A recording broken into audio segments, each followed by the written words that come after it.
So the supply chain, just for a single device, thousands and potentially millions of people involved over time. Supply chain's very complicated. So where do you start? Well, you need to focus on what you want to know. It's way too large of a topic to ever truly grasp everything. I talk every day with folks understanding some of the specifics of the hardware and, having conversations about people rights management and human rights management and materials and chemical makeups and things like that. It's much more than the bits and bytes that we normally see. So it's really what they're interested in. And that's again why I wrote the book, is for those that are producing products, but also purchasing products, because, CISOs and CIOs and those, they don't realize what they're getting themselves into always when they buy a printer or a phone, let alone they're buying IoT and smart intelligent devices for their companies, not just software.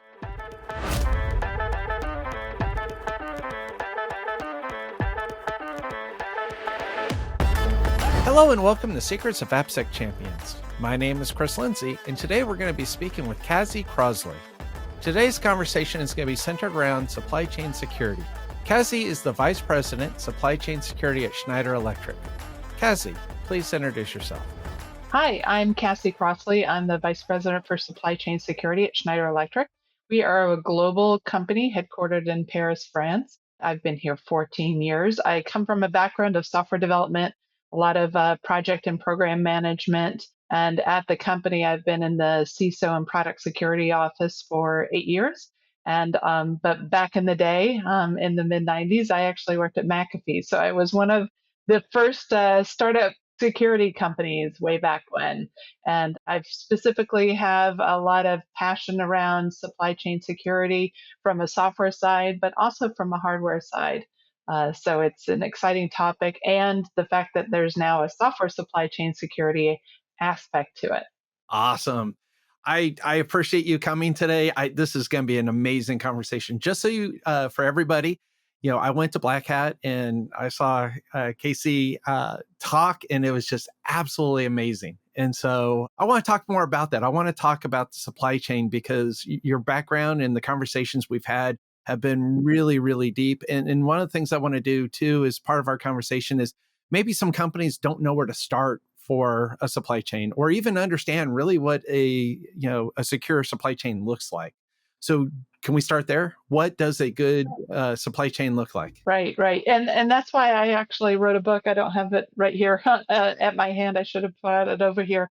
But I wrote a book on software supply chain security, securing the end-to-end supply chain for software, firmware, and hardware, because there isn't and was not a single reference that I could go to and provide people to from a supply chain standpoint. Because I think we all understand a common supply chain. So if you're making a cookie, you need butter and flour and other ingredients and milk and things like that to make it. But where did the cows come from, and who processed the milk, and all of those other happenings like churning the butter and where it gets packaged and all of that, it all has an origin, right? And the same thing with software and hardware. And we're seeing that a lot on the supply chain side. We saw it specifically in COVID when supply chains were affected. So we realized that there is, places that things come from multiple places, and there's just in one iPhone, for example, you have hundreds of thousands of people that have put that just in the factory together and a part of the tooling and everything that's with that. But in the software itself, there's 50 applications that come pre-installed on an iPhone, the operating system and 49 other applications. So the moment you turn it on, it updates, right? What about all the millions of developers that are in the background that have helped build that, and let alone everybody who's designed the platforms and the chips and everything? So the supply chain, just for a single device, it's, thousands and potentially millions of people involved over time.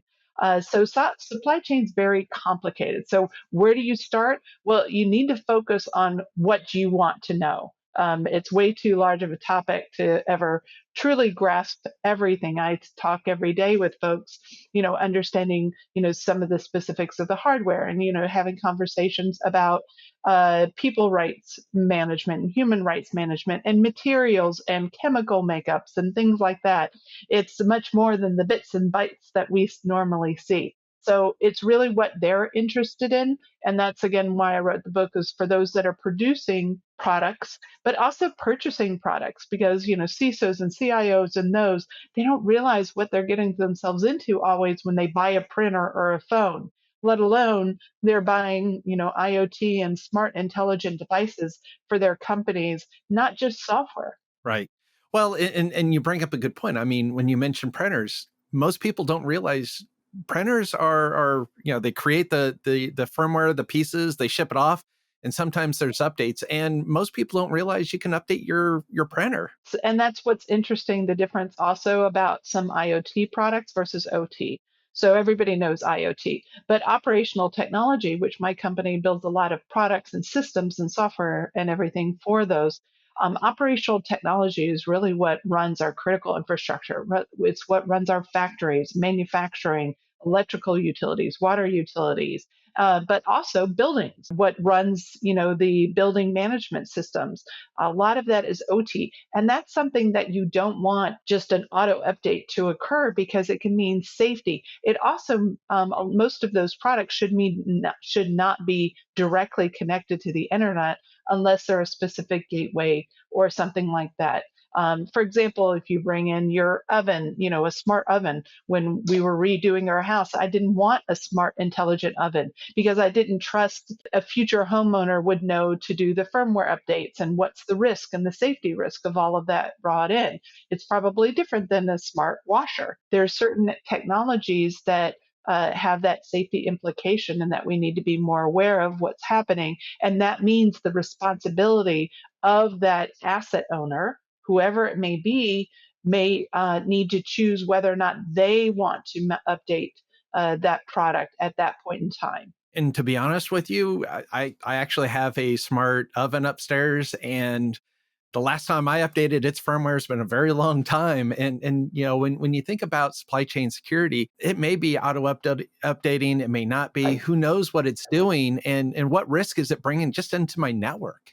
Just because of that, and you just don't know. So you bring up a lot of great points, because when you start looking at OT, you had mentioned people are putting things on the internet that were never intended. And really, when you look at technology and how we've advanced really in the last couple of years, we've come a long way. But back in the 80s and the 90s, when your company was producing product, was it ever intended or thought of that, hey, maybe 20, 30 years, someone's going to drop this on the internet? No, it wasn't.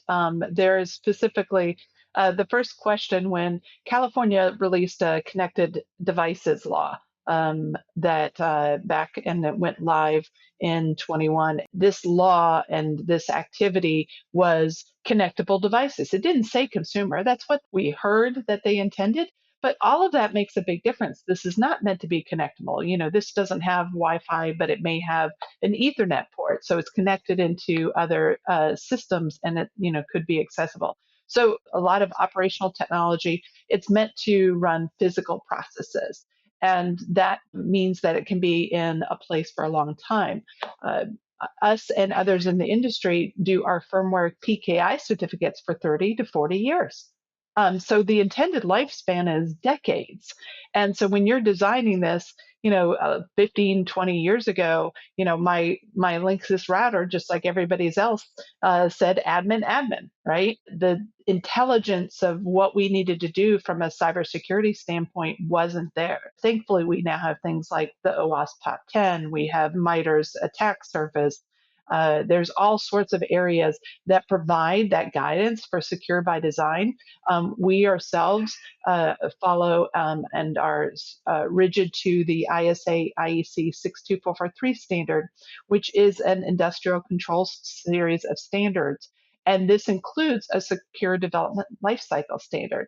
And so this was constructed, over a decade ago, and our company has reached globally maturity level 4. But there are thousands upon thousands of suppliers that don't even have a secure development lifecycle. So this is a large problem out there just in the general industry, and one that's one of the reasons why not only did I write the book, but I talk all the time with suppliers because this is so key and instrumental for this designing securely, but also understanding all the way to secure operations. Like, what is the asset owner responsible for?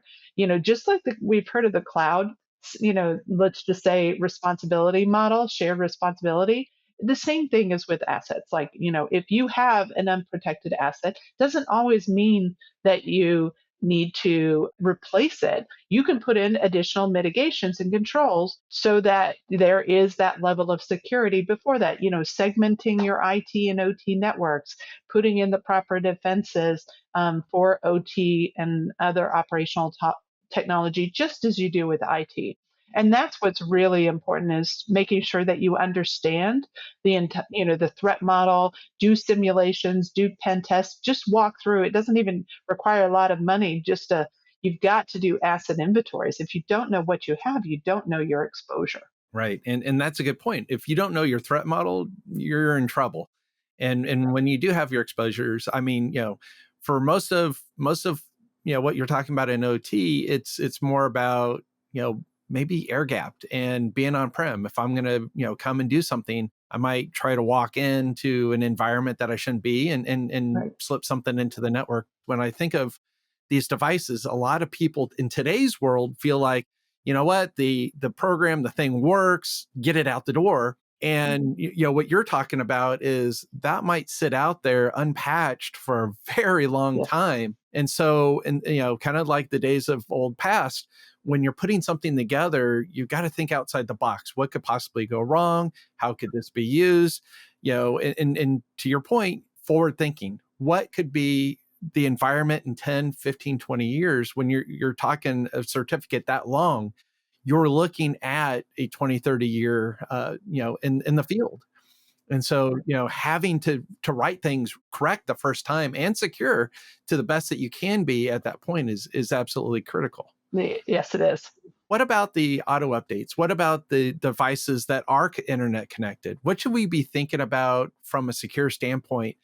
You have multiple, maybe go back to an IoT kind of idea, but you have things like an oven or things that are connected in your home or in an environment. I mean, you could even have a printer that gets compromised inside of an enterprise just simply because somehow or another so what should we be thinking about there from a secure standpoint for supply chain? Should we be thinking about auto updates? What could possibly go wrong with auto updates? Let me throw that out there. I actually had to create a new diagram for the book because the distribution methods that could be compromised along the path are actually there's so many. So, for example, we're seeing with cars now, right? Software over the air updates. Well, we haven't, there isn't any large scale attacks that we've seen yet. But at some point in time, what happens if there are? So that's one distribution method. Of course, we've seen definitely over the years where websites have been compromised or fake websites have been put up with compromised versions of the firmware or people are trying to get cracked software. So that is a distribution method that could be attacked or just mimicked so that there are, those updates if they're not auto updates. And then you have, of course, the auto update facility. But what happens is we see in the software supply chain world, I think the most well known was the case of SolarWinds, where the malicious actor actually went inside the build environment, put the code directly into that environment change when it was doing the build process. So it was signed and looked perfectly normal. And we've seen many other cases where, signed software has been maliciously affected, and that has been distributed through auto updates. So when you have all of those different cases, that means what I see is that developers, those that are see and are familiar with software security, then it goes to, okay, I'm finished, ta-da, and then you move on. And so let's talk about your oven. How do we know that the software that was released out of that firmware group was distributed to the factory without any compromise? How are they doing the integrity checks along the line to the point that they're packaging it? We all get those little slips where it's just tested for voltage and this and that.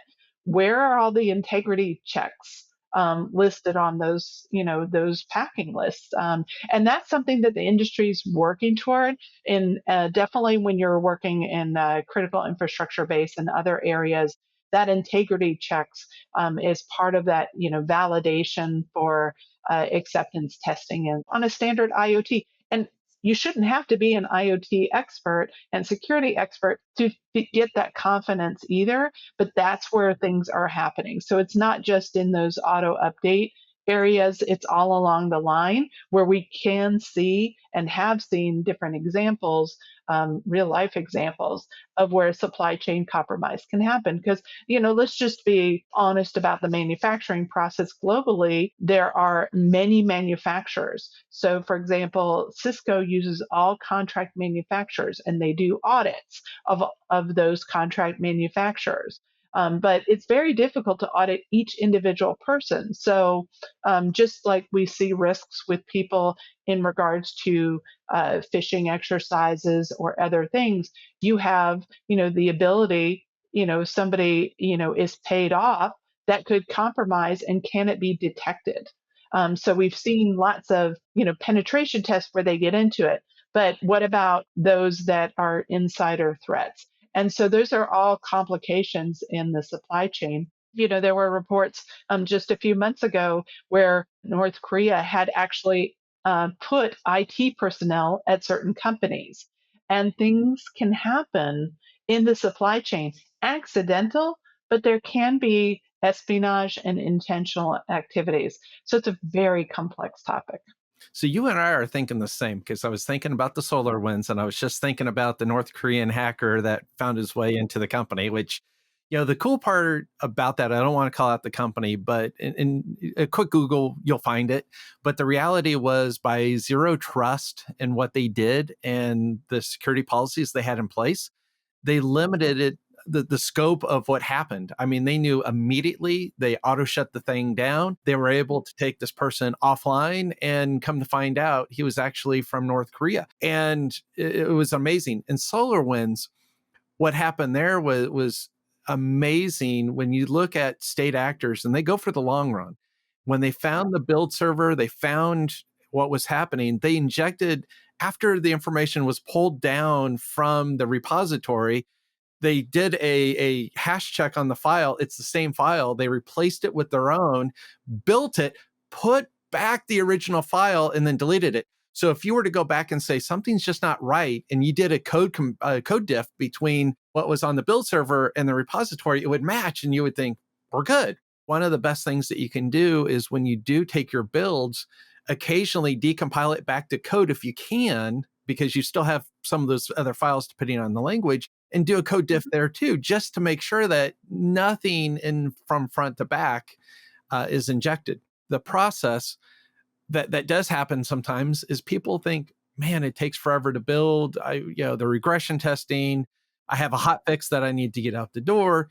And so developers will sometimes just compile locally and just push. That's a big risk that you just got to be careful. Well, I hope they're not doing that anymore and selling to the US government, because one of the first points of the secure software attestation form is having separated, basically effective build management and development environment separated. And what that means is, in, let's say, more legacy platforms, building on your machine, it was common, right? We do a test build and so on and so forth. We wouldn't see that more in a container environment, but definitely some of the different platforms, it's still possible. And especially if you're maintaining older versions of the software, hey, I'm just going to rebuild it on my machine, and this will be the release. So having the ephemeral builds, having that process where you're able to duplicate and replicate and make sure that you get that same activity. And so when Google released its salsa platform, SLSA, really, I think that helped with the industry to be able to say, hey, this is a best practice. It's not exactly referenced by that, but you can see a lot of that in the NIST SSDF, the Secure Software Development Framework, which version 1.0 was such light years ahead of 1.0, because it used to be, I would ask suppliers, follow Microsoft SDL because that's what you could get for free, right? If they didn't follow 62443-4-1.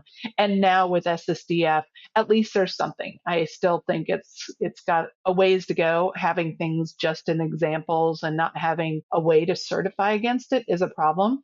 But having secure software attestation form pick up things like, this is one of the key things is let's not build on our dev machines. That's pretty important. Yes. Well, and the other thing too is, can the interns hit production?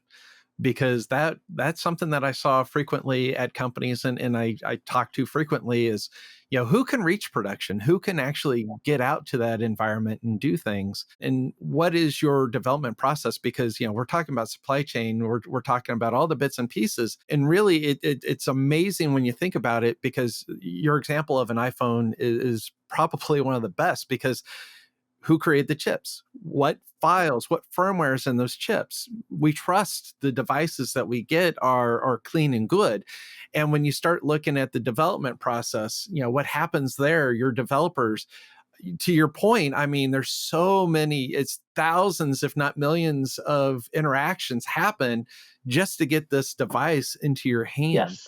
And you don't have the historical information for most of it. So that was one of the pieces that I pushed back on that I was able to get in the secure software attestation form, is that it asked for provenance. And then according to the NIST and DoD definition, that includes the historical records of developers and everything else. And I'm like, unless they've got a more modern system where it lists all the commits and, all of those activities, and contains truly the attestation pieces as part of the build process. Let's just say that within the last 5 years, tools that have really done that well. Before that, any code over that, especially open source, you don't have that information. So, how am I going to be able to provide the provenance for, a software library that I have no control over, let alone one that was built, 10 years ago? This is where I always bring up the reference that I mentioned, is that I wrote code for paint.exe. And I am positive that if you have a Windows platform and still has paint.exe, because I worked at the company that we sold that product to before we created Publisher's Paintbrush, when I was with Zsoft.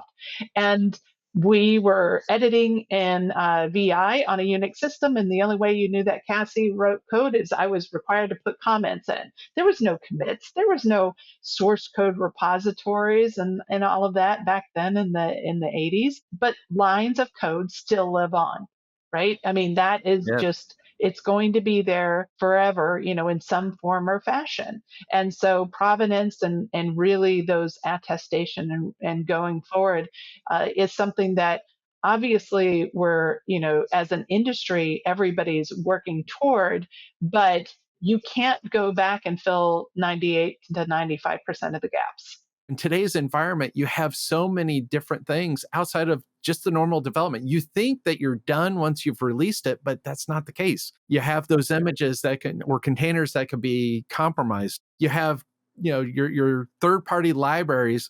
Things come out. Things, are found. Some of the vulnerabilities or security incidents happened because somebody created a backdoor way back in the day and nobody thought about it, or somebody put something in that was so crafted and sly that it was just never detected. And then today, all of a sudden, it's a big thing. And so, it's an evolving process. And I love all the different things that you've talked about. How do we know that our stuff is secure? Because honestly, the consumer just takes it for granted. But to your point, our cars are starting to drive us places. How do we know that the car is not programmed to, hey, if I see this given, kind of thing happen, crash in Right, or right, whatever? right. You could have one line of code that says when you see a deer, go 80 miles an hour, right? It's very hard to understand. And one of the points that I wanted to just mention is that, developers, it can be completely innocent and not realize that they are also harboring fugitives. If you start a new instance and you're using the gold official image of that instance and you set up, you spin it up. And the moment you download a plugin that hasn't been scanned, or you're bringing a code snippet from somewhere that's not, an official, bringing it in from open source. How do you know that that one little piece didn't have a keylogger, didn't have a logic bomb, didn't have, something that could potentially future compromise or have command and control back into that?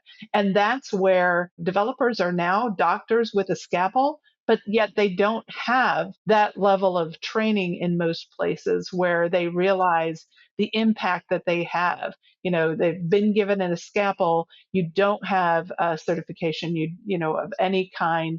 And that's one of the things that I've been working with NICET. We're releasing this software systems integrator certification that really talks about that due care. And so we do have a responsibility that we may not have. And you mentioned, well, just because we can't have a podcast without mentioning AI, what has it been trained on? All of that, it could have been trained to maliciously insert every, 1,000th line, this little thing. You just don't know. Because it's so complex and large. And I know it sort of going back to sort of olden times, but doing those code reviews, really walking through and understanding the code is very important. Whether you're taking in an open source project, you're using a package, you should be scanning, you should be looking at potentially who created it. Definitely not taking any package that was created recently, because of the risk that it could be one of the thousands of malicious packages that are deployed, every month to all these different sites.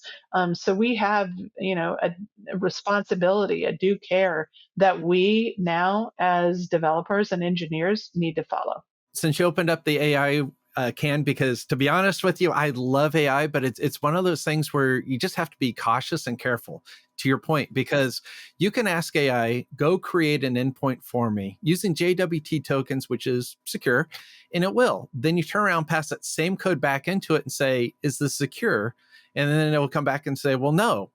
And here's the changes to make it secure. Well, why didn't it create it secure the first time, and you start asking it. And the thing is to your point, the developer training is critical for success, because if a developer doesn't understand the security aspects, they're going to just simply do what they do. And I'll hit on authentication. When I ran my program, they hated me. They absolutely hated me. 5 minutes. The JWT token lifespan was 5 minutes. And they hated me for that, because users can sit there and expire themselves out. Well, there's things you can do that you're not having to have them relog back in. But if you understand the whole process and do it properly, it's nice and secure. And you have companies and people out there that are like, look, I don't understand it. I need it to work. And they throw a 24-hour window on it. And then what they don't realize is just simply, if they walk away from their desk, somebody comes in, hits Control H, sees your browser history, and then clicks on one of your previous pages that you were on, and let you right back in. And then somebody, hey, how'd you get in? Well, you never lost your authentication. You never logged out. You never invalidated anything. And as a direct result, that 24-hour window was, guess what? And so it's just those little things. Yeah. And, to your point, if you don't know the good, clean coding around it, and AI is spewing things out. We used to look at Stack Overflow. We used to look at other websites, to get ideas for, hey, I need to be able to do a file upload. Let's go Stack Overflow. It's got 30 examples. And then you find something, grab it and go with it.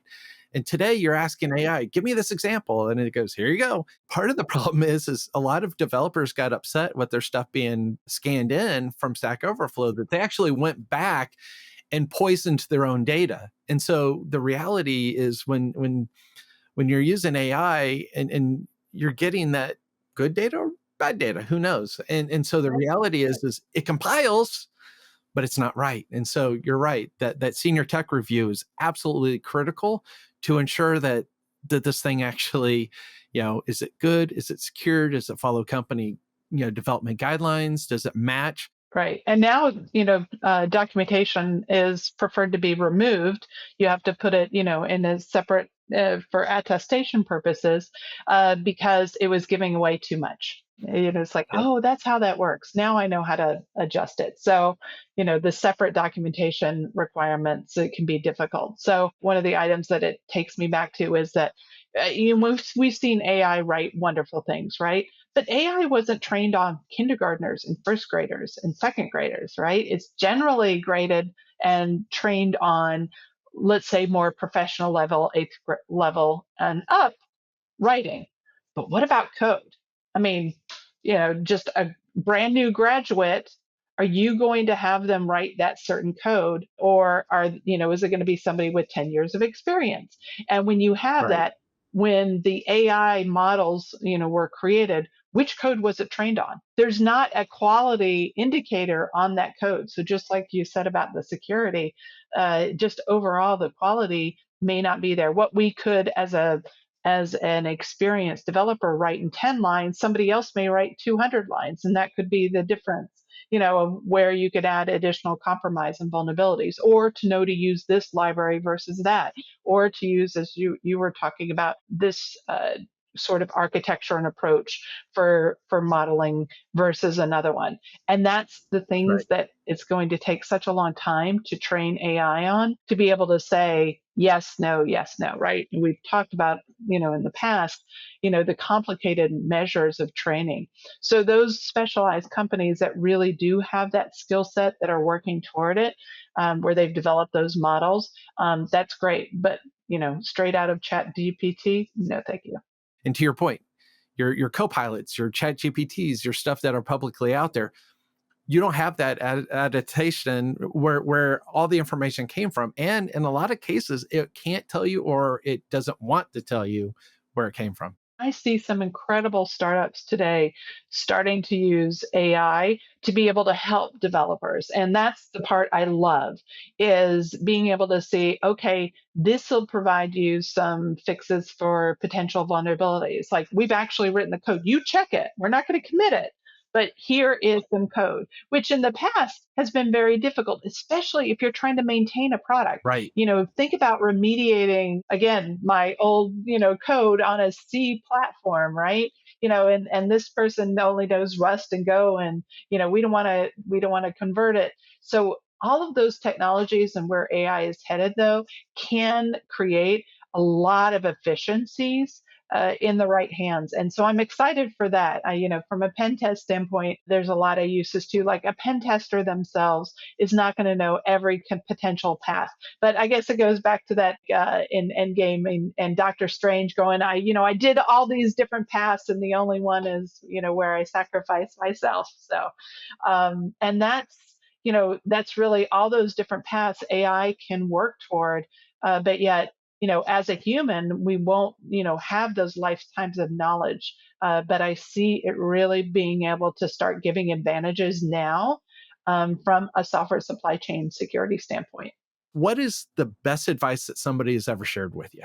The best advice, and it's not really much of a supply chain topic, probably the best advice is to really focus on what really brings me joy. I mean, so I got into the whole SBOM and supply chain topic because by default, I like being on the bleeding edge, but I'm not a developer anymore, and was not a good developer. But I love to bring ideas. I like to innovate in other ways, and a lot of that innovation is with new processes. So I've got a Six Sigma training and a black belt, but what I really enjoyed was the DFSS, Design for Six Sigma. Really, how do I build this process?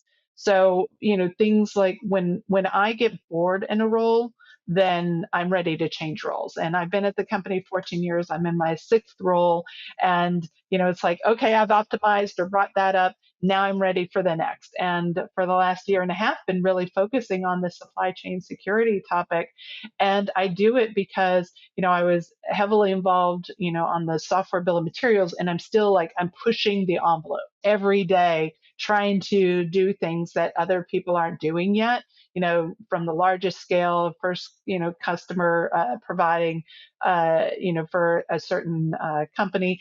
All of this is it's a new challenge, and knowing that I can make a difference and really bring this. How do we make this where this can happen today or in the next few years? I love that. So that, the best advice was really, it doesn't have to be a title. It doesn't have to be a job title or something like that. What's making you, excited to get up and go to work every day, and focus on those qualities.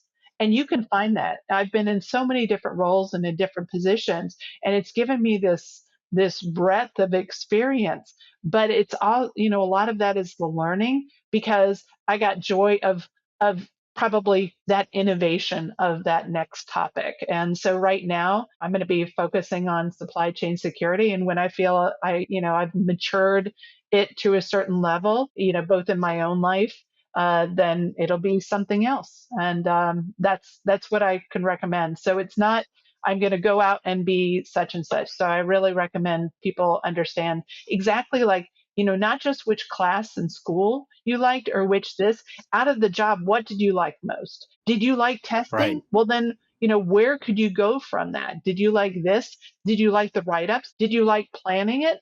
By default, are you just a natural project manager? Which, seeing that vision, there's so much to do. And that's really what the advice I give. Because I went to someone and I said, hey, I want to be a CIO. And she goes, no. She goes, no. There's so much more you could do. Go into the business, understand broader where it is. And I did, because I trusted her. She's like, you need to find something that you love, not a title.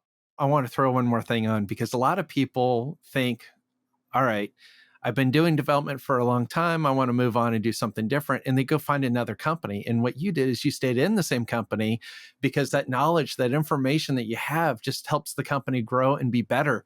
And so, for those listening, you don't need to leave your company to grow. Just talk to the different leaders, the directors, the VPs, and say, I love your area. Is this something that might be a fit? And find out from them what their day-to-day looks like, because that might be for you and maybe not. So no, that's amazing advice. I absolutely loved having you on today. Thank you so much for coming. And I look forward to running into you these other events that we keep running into. Okay, great. Thank you for having me, Chris. Thank you so much for joining us today on Secrets of AppSec Champions. If you found today's information valuable, hit that subscribe button on your Apple Podcast, your Spotify, or wherever you're listening to today's episode. Ratings and reviews are like gold for us, so if you're feeling generous, please leave us a kind word, as it helps others find our show. Until next time, take care.